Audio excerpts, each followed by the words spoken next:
I'm sorry. You're a bit flat there, Nagy. Just bring it up half a semitone. I need you a bit sharper. That's it, mate. Then you got it. Good evening. So we talk about breathing. Open the lungs. Work the way down. You got to trust me on this one, mate. I studied at the Sydney Conservatory. You studied music? No, catering. But they had the most incredible bathrooms. Impeccable. You got this. This last one. This was getting us ready for the season. You can do it, Nagy. I believe in you, mate.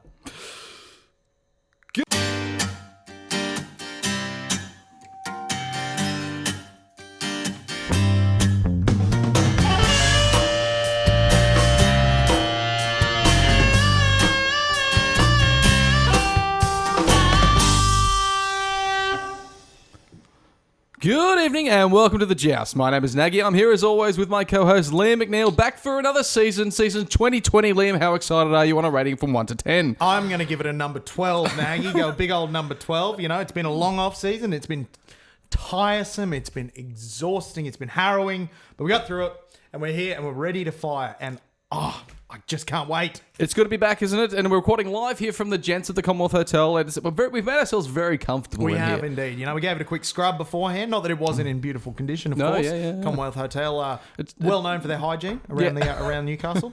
Lick of paint. We've added a few things in, bits and bobs of Just stuff we had in our pockets. Yes. Really. Yeah, really. That's what we carry on at all times. So, Liam, it's such an exciting season. We're about to launch straight into it. Season 2020. We've always had this feeling of hope, I feel, around this time. We've done this for a few years now, Liam, and it's always around just before the first round. It's like I was looking at the thing. I thought the Warriors, we can flog them, and I thought that's exactly the feeling I had last year and the feeling I had before. And I was like, and it's just the hope before the disappointment. Do you feel like we're coming in for another disappointment wave? Well, I want to say no, but like you've said, we always say that, and we seem to be more often than not proven incorrect. So, Why is this year different, Liam? well, there's a lot to see why this year's different. Obviously, new coach coming in. There's some new personnel. There's some new back of house staff. The club's, still going through a restructure. It's still, everything seems Evolving. new still. Evolving, evolution, which is important in the modern game. You got to evolve, or you die. It's just like when you'd be playing the Game Boy Pokémon game, and you invite a friend around, have the trading cable. Do you remember the trading cable? I was just talking about the trading cable the other day. Yeah. Funny you should say that. And some Pokemon would evolve on the trade. So let's hope that happens with our very own Jaden Brayley that's come over. Well, the other thing you could do with the trading cable, if you plug the trading cable in each Game Boy, obviously you can trade Pokemon. But what you could do is halfway through the trade, you unplug one. Oh, yeah. Bam. You've got that same Pokemon on both Game Boys. On the game one. The very game it was intended to be traded from. Then you both have them. You both have. Do you still get the trading boost? Oh, I have no idea. I've had 20 to 30 concussions since then, Nagy. I have no idea. It's a very old game. Yeah. And we're going slightly off topic here, but we will come back to Pokemon. It is good to be back in the back into the new setup. We've got the phone here from the network, so in case we get a little bit out of line, they'll give us a call and just make sure they tighten up. That's everyone from Zuckerberg to the ACC. That's all has direct line straight to there, and also Adam O'Brien as well. And a direct line from you, the listener. Please don't call us. It's very exciting, Liam. Now, Liam, there's been a few controversies in the off-season. It wouldn't be an off-season without the controversies. Obviously, our very own Richard Martin and Jonathan Farnham from the Integrity Commission. They had busy off-season again, and just to name a few, a lot of it happened in Bali, which was a nice change. I thought, take the controversy offshore. I think for the coaches were saying, look, get out of the country. If you're going to do something, go somewhere else. That backfired slightly, almost immediately with that huge unit from the Melbourne Storm. What's his name? David. Nope. Nelson Asafa Solomona. Yes. I was thinking about David Fafita, the other enormous man who got arrested in Bali. But that's the thing. There's been more than one. So who's to tell? Now, both of those over there, found themselves up in sort of a Balinese prison, but who hasn't been in a Balinese prison after a night out? Couldn't say that I haven't. If you're going out in Kuta and you don't end up in a Balinese prison, are you really having a go? Absolutely not. So anyway, both of these huge men ended up there, and then, I think there was maybe a bit of under the table bail being put under. Or, I believe it was $30,000 from Mr. David Fafita, straight to the pocket of the Kuta police chief. Okay, well, that's it. Look, and that got him out. The word bribe has been thrown around a bit there. Is it a bribe? Hush money, perhaps? Bail? Is it bail? I well, he had no court case on that. Why can you Do assault they have someone? bail in Southeast Asia? If you assault someone over there, it seems like you're in trouble. But if if you've got a little bit of drugs, it seems like you're in a lot more trouble. Oh, absolutely. It's a bit different over there, isn't it? Very different. It's a different world. As we moved on further in the season, in the off season, we had, of course, there was a Curtis Scott with the resisting arrest / assault on a police officer. Was tased also. Tased. Now, And what an experience! It all apparently stemmed from him throwing his phone into the road. Right. So, all he was doing, he's just a good, New South Wales country boy. Yes. Just didn't like what was happening on the end of the phone, tossed it onto the road, city, it's a new cast it place, aside. He just he didn't want to hear it. And then, a man goes and gets arrested. It's Hell, if they did that to me, I'd swing on the cops too. What's that? What's Ring, ring. The network might call through for that one, Liam. Yes. But he found. I do not endorse violence against policemen or women. Thank you. Thank you very much. Was it a female officer that he? I believe it was a female officer. See, that's not on. It's a bad. It's a not. bad on. look. It's not. It's very surprising that they've let him continue on and play. But what that makes me think is that the NRL have now seen the video, and the fact that they're letting him return in round 1 makes me think that in some way, maybe the cops overstepped their mark, may have reacted. Maybe it was just a standard arrest. Could have been just a standard arrest. Standard tasing. He was asleep in a bush. Name anyone who has not fallen asleep in a bush in their whole life. Especially after a good tasing. Especially after a good taser. And so if we move forward up until very, very currently, the very day that we are living today, Liam, we couldn't escape a little bit of controversy from a couple of Bulldogs players that went up north. You think they'll learn the lesson, but they've found themselves in a bit of strife, inviting girls back to and I use the term girls because it turns out they may or may not have still been enrolled into a high school. Now, anyway, that's very news. This is news to me. And news to a lot of people. My goodness. So they were the two players that I struggle with both their names, Liam. Do you want to? Corey Harawira yes. and Jaden Ockenbaugh. Yes. That is stood down from round 1, and they might not be seeing round 2. Hello. What have we got here? Bonjour, the Shea Grill. Yes. No, I know. And I know he said the police. Yeah, that won't happen. Yeah. Apologies. No, we'll issue a statement in the morning. Thanks very much. Okay, bye-bye. Todd? Wrong number. No, it's so if we continue on down this path, it seems like there's been controversy right up, filled to the brim, right before round 1. And would we have it any other way? But Liam, there was something else that really took your eye. It took my eye, it took my ears, it took my mouth, my arms, my legs, it took my everything. It took my everything. And what it also to took... zip my lip and not throw everything in my house at the television. It also seemed like you might be taking this personally, Liam, for the first round. I'm taking it personally, Nagy. For round 1, I'm taking it personally. Now, as you, the NRL viewing public, would have seen, and Nagy, I assume you saw it, our production team, I assume you all saw it as well, the NRL released a new ad over the off-season, and this ad has kicked up a bit of a stink around the rugby league world, Nagy. It's kicked up a bit of a stink. And let me warn the viewers and the listeners out there will be some bad language peppered throughout, but you're all grown up, so get over it. Grow up. Colourful language. Colourful language, I think, is the right term that we're going to use. Now, this new NRL ad that came out, I thought was fantastic. It was a triumph. But there's been segments of the NRL public, the viewing public, segments of the NRL media, segments of the fringe media entirely unrelated to the NRL who have covered this Buzz Rothfield. ad nauseum. I don't want to hear that name again on this show, Nagy. We'll come up with a much more creative name for Buzz much later on. But the big thing that I've taken away from the commentary that so many people have about this ad is the word divisiveness. Yes. Now, I don't think the people who are using this word divisiveness actually know what it means. Now, this ad is not about dividing. This ad is about representation and inclusion for, minority groups who generally haven't had much of that in the game. But I'll come back to that later. Because the thing that stuck out to me most was this unbelievable regressive nature of the rugby league public. They looked through their rose-coloured glasses back to a time when men were men, the gays were straight, and the women were elsewhere. We didn't care. They were elsewhere.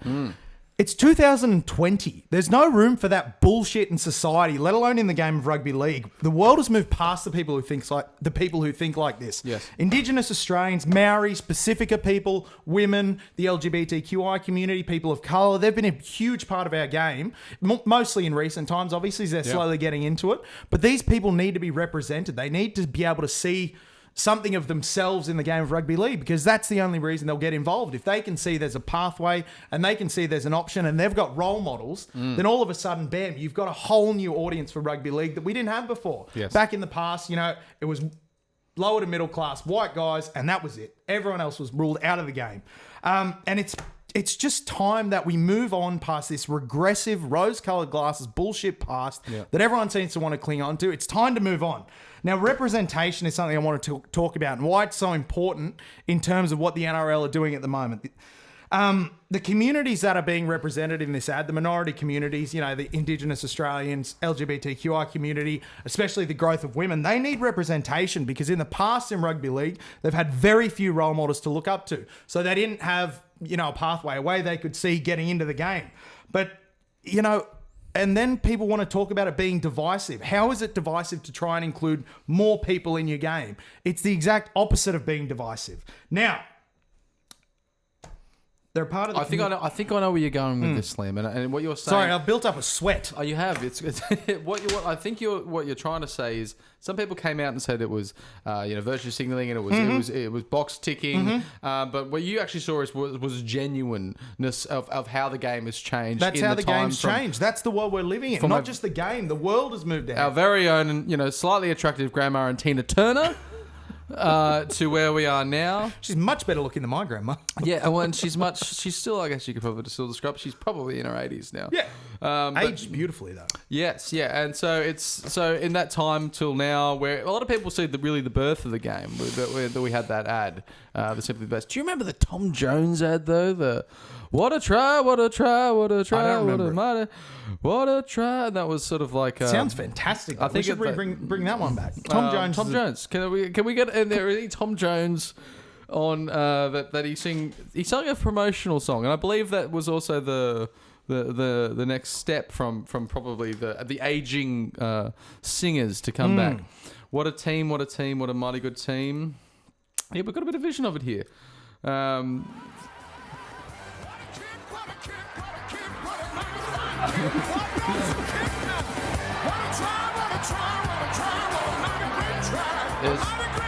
There's a lot of my mind that is very happy that I didn't dream that. Yes, it definitely seems like a Nagy fever dream. Because, well, look, it ticks a lot of boxes for me anyway. So, Liam, I can see where you're going with this. And look, final thoughts on the ad. My final thoughts, and this is another word that's been used a lot, is that the NRL is becoming politicised. And people saying, keep the politics out of footy. We don't need politics in footy.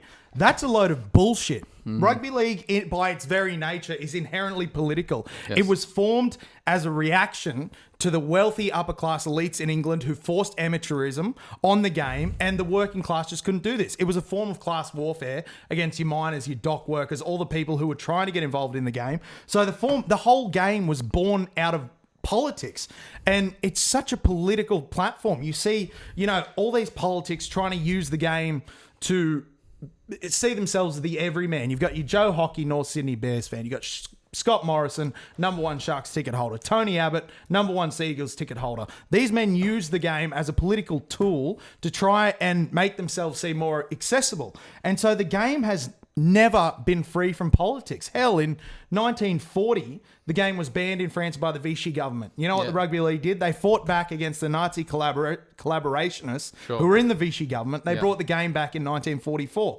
But again, politics come into the game. The goddamn Super League war was nothing but politics for 3 years. That was all the game had for 3 years, was political horse trading and backroom bullshittery. Yes. And you cannot tell me that the absolute rubbish that goes on in so many boardrooms and at the hands of so many CEOs across the NRL, you cannot tell me the game's not political. The game was born political. The game remains political.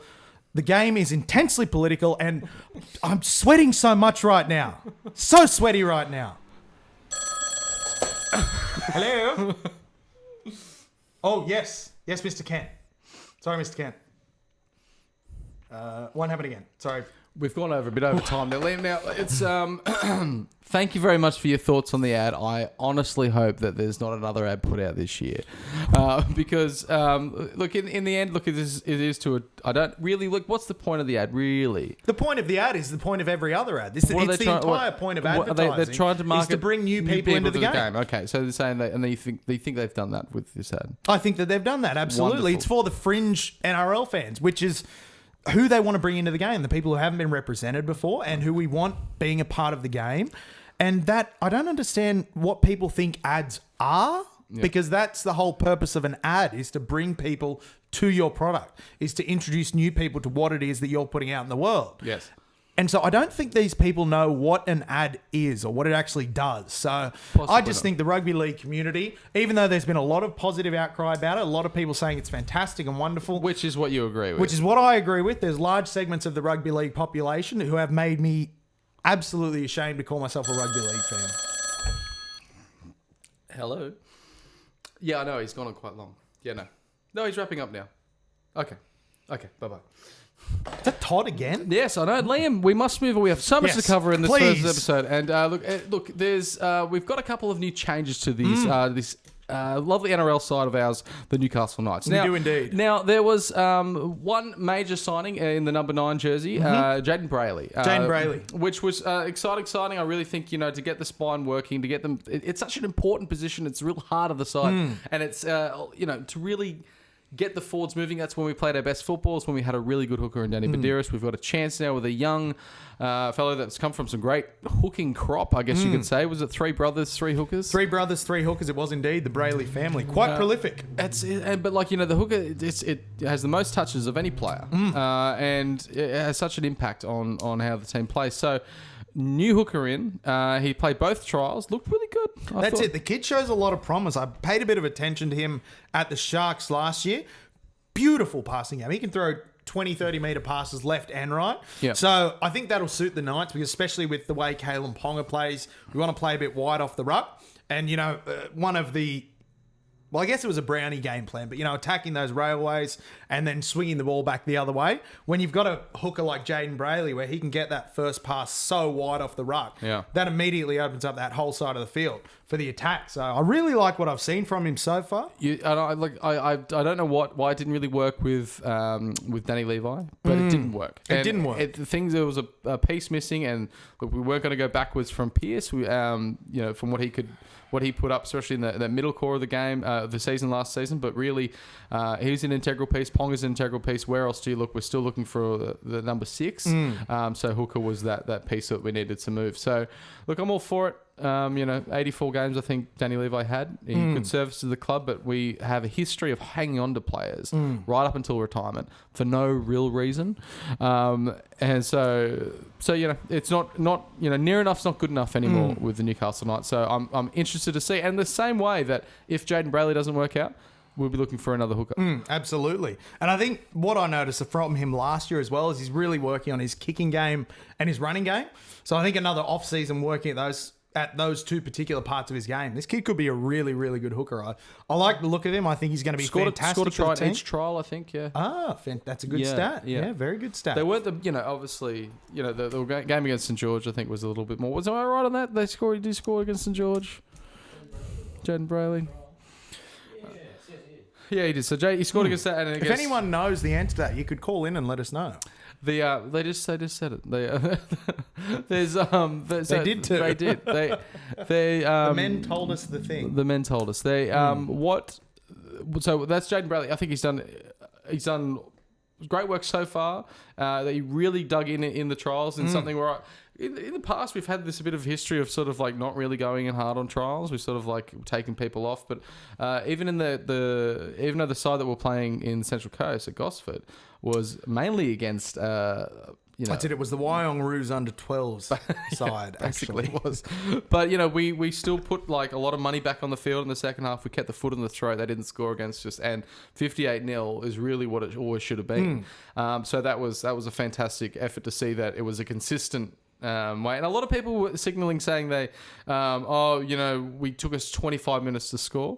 But if you really think about how those two players, like if you were a regular first grade player in, say, Mitchell Pearce, you've played in 240 first grade games, you're coming up a trial against a reserve grade side, you're probably going in, you're concentrating, but you're not going full throttle. Especially this time of the year, you want to ease in a bit. You don't want to go too hard. He's right been out of the there, block. done that before. He's been at the top. He's played in right through. So but for the players on the other side that are trying to break into that first grade side and be a consistent first grader, it's the biggest game of their career. So you find this like a real. They lock horns initially and everyone's meeting, but when you get the real class, it's the same way that teams used to tear us apart in 2016 when we had no experience on the field. Was the really experienced sides you'd jostle for 20 minutes. They'd break you, and then they would score at will, and that's what we did to them. Exactly. They just ran rampant over them. But a couple of other new signings for the year. Now, Anari Tuala, saw a bit of him at the Cowboys last year.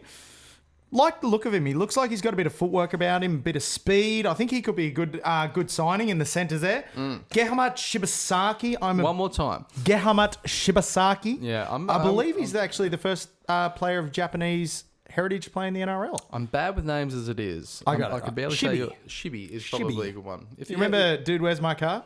Shibi. Great movie. Great film. But yeah, from seeing Shibasaki for the Broncos, he does have an error in him. He's a fairly big body. I know there was talks of O'Brien wanting to move him into the back row. But yeah, okay, wow. I thought he was a bit slimmer. Is he not? Is he? He looks a bit slimmer to me. He doesn't look like he's got the size for the back row, but maybe I'm not an NRL coach, so what do I know?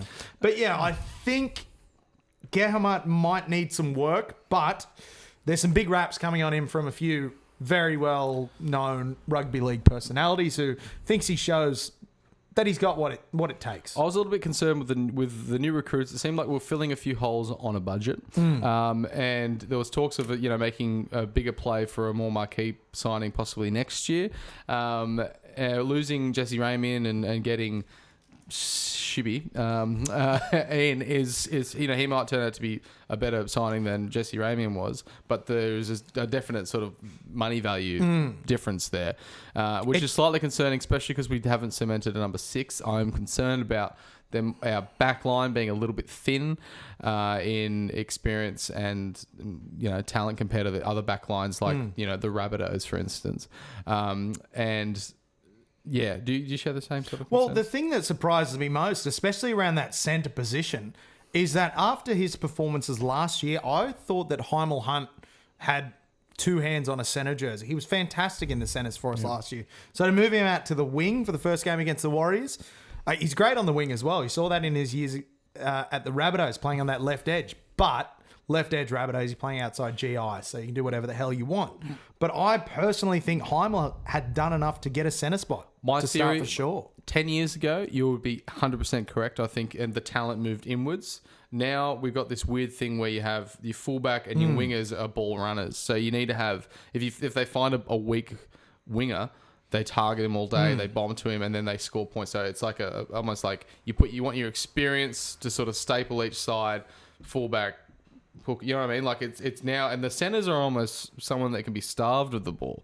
So I think it's such an important defensive 100%. spot, Yeah, and that's where I saw some issues with Shibasaki last year. I think there was some poor defensive decisions. I think they moved the value out of Heimel Hunt. They said we can't put someone rookie out here. We need to put someone with some NRL experience, and that's why he's got a very the jersey. good point. Yeah, that could well be the case. I think once Bradman Best is back, I think he's due back round 4. Yep. Round 4. I think once he's back, you're going to see a bit of a restructure, which I think will be good.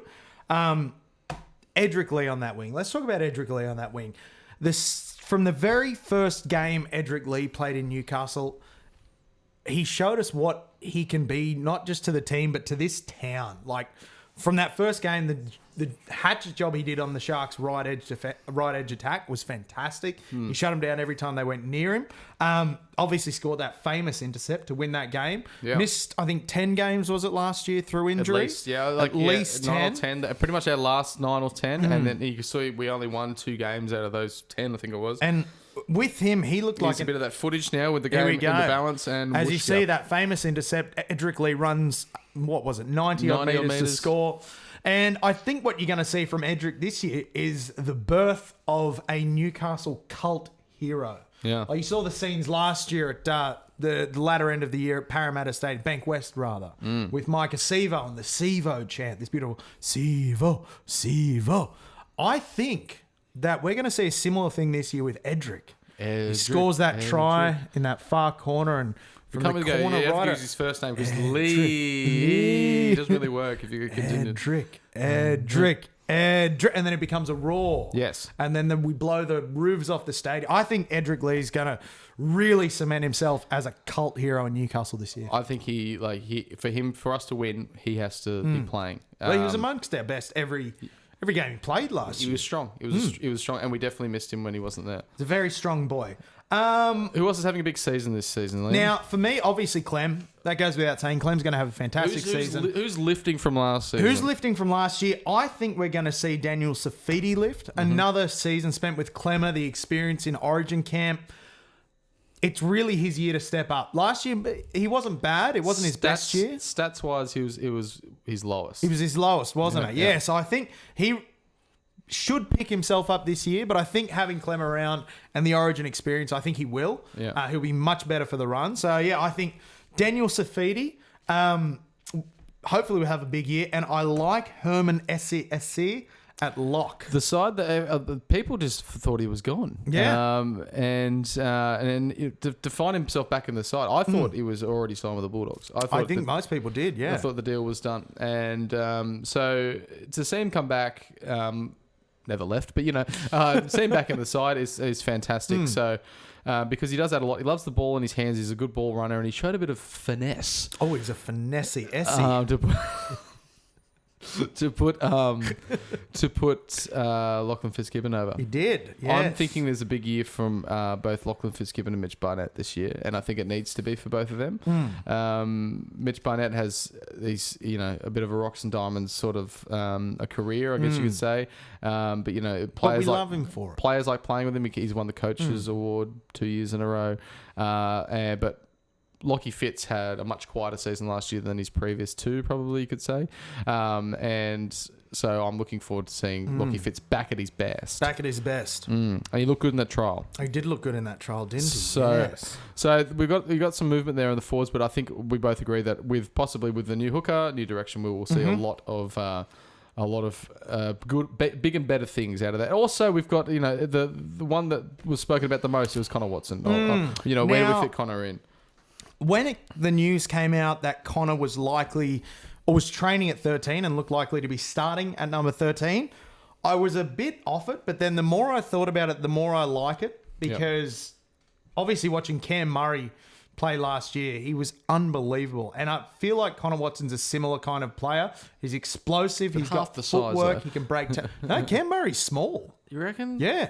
He wouldn't be the same size. He'll be smaller. Same type of player. But he's the same type of player. He's got very good footwork. He can break a tackle like you wouldn't believe. He needs to work on his passing a bit. Like Cam Murray's quite good with the ball playing through the middle. But yeah, I was getting really excited to see Connor Watson at 13 having a Murray-esque breakout season. I think they'll troll him off the bench, and I think that we'll see almost like a Dean Witters-esque side, like interjection from him. Like it's going to be injection. Could be either. It Go could with be both. Okay, Yeah. and then so we'll see him come on. Maybe after 25 minutes when the forwards on the park are getting a bit tired. Some of them are staying out there, like your players like Matt Lodge from Brisbane, even though he's done his knee now. Those bigger forwards that sometimes fatty boys that stay out and they stay out there for long periods of time and can create those holes. And now with the limited interchange, it is something that we they need reduce the interchange. Well, it's still at 8, I think. I thought you meant they dropped it again. They're talking about dropping it to 6. Or is it at 6 now? Is it 8? I think it's still 8. It's still 8, yeah. Oh, still 8. They need. I Eight's think a good 6. number. I like 6. I don't mind 6. Yeah. We could do 4. We could do. You think 6? Why, Liam? Just a good number. Good number. It gives the game back to the smaller man. It gives the game back to the smaller man. It's what, all the pundits are always going on about. It introduces fatigue into the game, which then you see the smaller men start to carve up and have a good old time, which I like. I think that's fantastic. So I'd like to see it go down. we got Excellent. Josh. Souths did a terrible thing with the Burgess brothers and just stacking your forwards all with these mountain men. I know Burgess had some ball playing to him, but I like the smaller ball playing lock. I think it adds you can move the ball from end to end, and it just creates a little bit more finesse again. It's just not like a rampaging, you bash them into oblivion with a 13 that's actually the biggest bloke on the field. I like having the 13 as your second 5'8". Well, it was like Queensland used to run right through the mid stage of their glory years. Yeah. They would have, at the time, I'm pretty sure it was Cooper Cronk, he'd come on in the 14 and he'd play as basically a lock, a second ball player in the middle of the field. Yeah. So I think that might be the position you see kind of Watson Ponga did it in Origin as well. Ponga did in Origin as well. It's a new kind of thing. But Liam, we've got to look a little bit bigger as well. We've got this team playing the Warriors. How do the Warriors shape up to you? Let me tell you how the Warriors shape up to me. Number 1, Roger Tuivasa-Sheck. Number 2, Patrick Herbert. Number 3, David Fusitu'a. I'll come back to that a bit later because that's a very strange position to have him. Peter Hiku. Number 4, Ken Mamalo. Number 5, Chanel Harris-Tavita. 6, Blake Green. 7, Leeson Armour. Number 8, Wade Egan. Number 9, Lachlan Burr. 11, rather 10 that should be. Experienced back row, Adam Blair in 11. Tohu Harris in 12. 39 this year, Adam Blair. And boy, doesn't he look every second of it. Isaiah Papali'i, locking the scrum. Sorry, one more time. Isaiah Papali'i. It's the correct pronunciation. I thought it was Papali. No, that Josh Papali is Papali, but Isaiah is Papali'i. This is like a Crocker-Croker thing all over again. It's a Crocker-Croker thing all over again. So, Cody Nikorima coming off the bench. Elisa Katoa, also off the bench. Jamin. Yes. Yeah, I know. There's a lot of syllables in there as well. It's definitely, yeah. I think he was at 16. Liam, what's your last one? Jamin Tarnua-Brown and Carl Lawton. He's at done. 17. Okay, thank you very much. There is very interesting. My interesting things there is you've got Cody Nikorima. They're paying him somewhere in the realms of $500,000 a season. He came over mid-season from Broncos. He's on the bench. Well, Chanel Harris-Tavita's just stepping up above him. Chanel Harris-Tavita showed last year that he has got the talents to be a fantastic half 5'8". So I think that's why they've dropped Nikorima to facilitate the development of CHT. Nikorima is just a halfback. He's built like a halfback. He's a halfback. I don't think he can play a halfback off the bench unless he's coming on as a hooker. I like that because it seems like they're like, well, we can't drop him, but we'll just put him on the bench and insert him in 65 minutes and then, just hopefully he breaks the game open. I like that because it puts pressure back on them, especially if they're losing. It's the Warriors, though. Who the hell knows? Stephen Kearney and Mary McGregor are in a neck and neck race to who can get sacked first this season. And it's going to be exciting to see who comes out because it's they both shouldn't really be there. They both it's just assumed that it's going to be it's both assumed it's going to something's going to happen for one of them, but they can't just be. They need to break higher than 10th or something to really be in a safe spot because there's so much pressure on each of their jobs. But the second Flanagan's re-registered with the NRL, Mary's gone. Yeah. That's the only reason you bring in Shane Flanagan. He's cool. And as we can see there on the screen, he's a happy man in one picture, and then the rest of them he's not. He's not happy. No. But that's his career. If you continue, he started quite enthusiastic and joyful. And remember when he had hair? I don't remember. Back when he was playing for the Steelers. Yeah. Pretty sure a few Origin games he had hair. Obviously receding, but he had some on the dome. At least. At very least. Not a Scarrick anymore. Look at those wide lapels. This is... there you have Meredith McGregor, NRL head coach. I was saying to you earlier, I think never rated Stephen Kearney as a coach. I think he's not very good. I think because he won the World Cup, didn't he? He did. He's always been a good test coach. I think he just had good players. I think he just had Sean Johnson and the guy that plays for Manly now. No, the guy that plays for Bulldogs now, Kieran Foran, at their peak. But then again, he was playing against Cameron Smith, Cooper Cronk, Jonathan Thurston, that Queensland dynasty at their peak. So I would argue that he's a good test coach, terrible club coach. But Mal Meninga's a great test coach. It doesn't take much to be a great test coach. He's a terrible culture advisor at the Titans. Let us know who you think's going to be sacked first. Mary McGregor or Stephen Kearney. Right into the Joust at Josh's house / the Gents.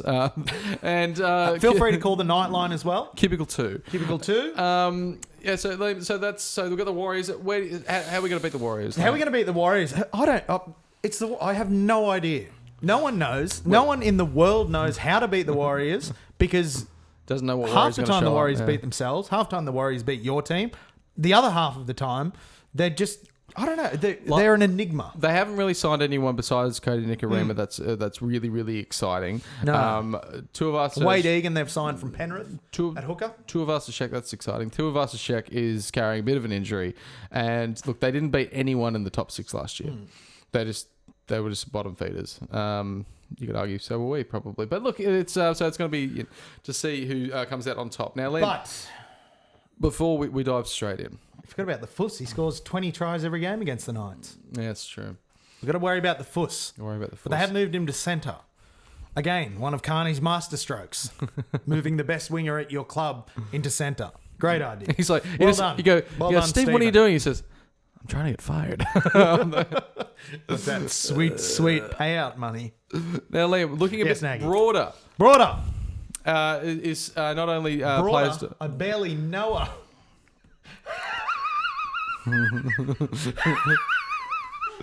Before we... Cop that one. Looking a bit broader. Yes. The comp itself The comp itself. is... who do you think the teams are going to rise to the top and who the teams you're going to sink to the bottom? Well, look, I've got a couple of ideas around what teams are going to do what. I think you're going to see the Sharks pick up a bit. Their backline are busted and old, Yes. but there's some really good youth peppered in amongst there. They've got in the forwards, you got young Braden Hemlin-Ueli, Britton Nakora, Jack Williams, fantastic young prospects. Bronson Jerry, he's going to be one of the best centers in the game. But this year, will they be the best center in the game? Absolutely, yeah. He's got the potential. He showed it last year. He's near unstoppable when he gets the ball. His footwork's insane. Speed off the mark's incredible. I think you're going to see a long career from Bronson Cherry, including a lot of representative footy. In retort, as you said, some of their backline is playing like a bit like a busted arsehole, and that is in Josh Dugan and Matt Moylan. Yes. Those two players... Two upstanding members of society. Yeah, well, I don't know why they can't keep Matt Moylan on the field, and Josh Dugan's also... just, a host of injuries, was looking to be medically retired at the beginning of the Now season. he's right for round one. Well, apparently they couldn't find any of his injuries. That was a quote. The other one that should be mentioned is the Morris brother. I can't remember. Josh Morris. I've been following rugby league my whole life. I could not tell you which Morris brother is which. He's going to the Roosters in round 2. Yeah, well, but which one? Yeah, well, but also the stupid thing of playing with, Isn't it funny as well? John Morris let Josh Morris go play with Brett Morris. But I hate the going to playing with your brother thing. I really honestly think it's the most childish thing. He played with his brother for large chunks of his career. It sounds rude when you say it. What? Playing with your brother. Liam. Don't get told on the line again. There's they're both professionals. They both don't need to be playing. They can just play in separate teams. They did it before. It was an issue. They signed with separate teams when they left left Canterbury. So to be 1 year down the track and say, oh no, we would really like to.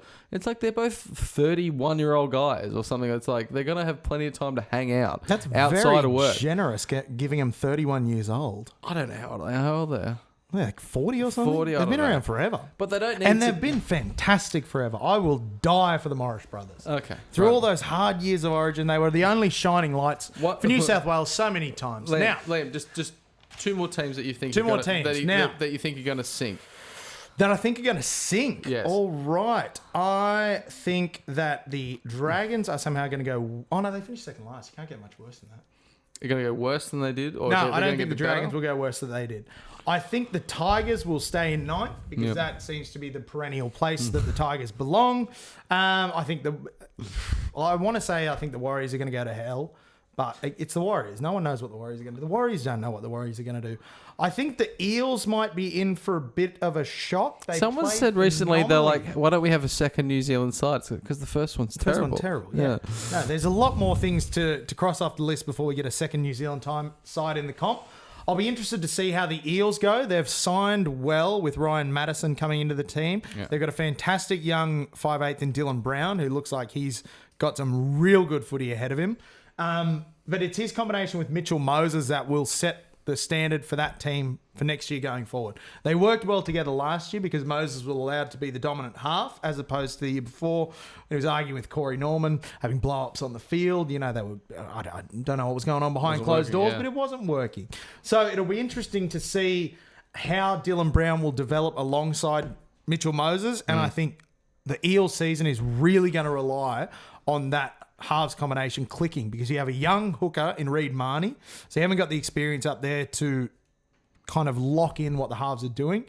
And you've got a very good fullback in Gutho. So you've got the right pieces in the spine. It's just about getting them to work together because Mitchell Moses has shown in his time that he can be a, how do I put this politely, a little bitch. Can be a bit of a so-and-so really. So, we'll have to wait and see what Mitchell comes out with this year. And I think depending on the form of Mitchell Moses, Dylan Brown, the Eels could go either way. They have all the pieces, the Eels. They got the pieces. And we've been saying this for the last few years. Top four. Eels are a top four side. And I think they're going to be again. It's. I think for myself, the teams that are going to struggle, I'll list two. I think the Panthers, and I think that's right, Gavin Morton, the Panthers, if you're still watching. Men from the mountains. And also the Bulldogs. I think they're both really inexperienced, and I think what you get with inexperienced sides is you can't maintain form. Plus, Foran looks like he's going to be out for the year. Foran's just constantly injured, so they have to rely on players like Jack Cogger and things like that. Lachlan Lewis. The man who points where he wants to kick. Seeing the scene. Did you ever watch that? I'll keep my eye out for it in the future. Seeing the recent Bulldogs controversy, and it's just typical of a really young side that might lack a bit of control from really senior players. So I think they're going to struggle at the end of the season. They might have periods where they'll do well, but I think at the end of the season we'll see somewhere between 14th and 16th. Which is funny you say that because the Bulldogs' strength in the last 2 years, despite having a roster that's very underwhelming, is that they've finished the seasons very strong. Season 18, season 19, Bulldogs came home really strong. Bulldogs, I feel like at the end of the last season had the same thing that we did in 2017 and won 3 games in a row. And everyone's like, well, check out these guys. It's like, they haven't done anything. The pressure's now off. They can play the style of football that they want. But I just feel like they don't have enough there. I don't think they have enough. There are a lot of those names I don't recognise. They don't even have a major sponsor. But, they're relying on... they don't. They really don't have a major sponsor this year. And that's another indication of something that, they might say that's a creative choice. But it's something that every other team has. So I think a team on the rise, you're looking at the Cowboys. So they've got Valentine Holmes moving into fullback. I know he's had a year off in the NFL. Yeah. But in the NFL, they train probably harder than anyone. Yeah, the NFL. Sorry, the NFL. Well, yeah. Yes. I'd argue that he's got some extremely rigorous training while he was over there. There's a problem, I think, with that, and that's because they bought him as a fullback. They're playing only as a fullback. He played his best football, I think, on the wing, and I think that's what we're remembering him for. He always towed up the Knights. He always scored 3 and 4 tries against us, but he always, oscillated between. In the second half of season 18, he was a fullback, and he was killing it. Yep, but now but that was coming from the wing. He had to prove himself as a fullback. Now he's a fullback. He's on fullback money, and there's no one else to take his place there. So I just feel like they're going to. There is Scott Drinkwater. Showed a lot of promise at fullback last year. They're going to put a lot of pressure on Valentine Holmes to be their first and scorn. He's our new guy, but he's a great finisher. But if they don't have all the other pieces together, they're relying too much on Morgan and Tamalolo to make everything else work. They've got a great forward pack around those boys.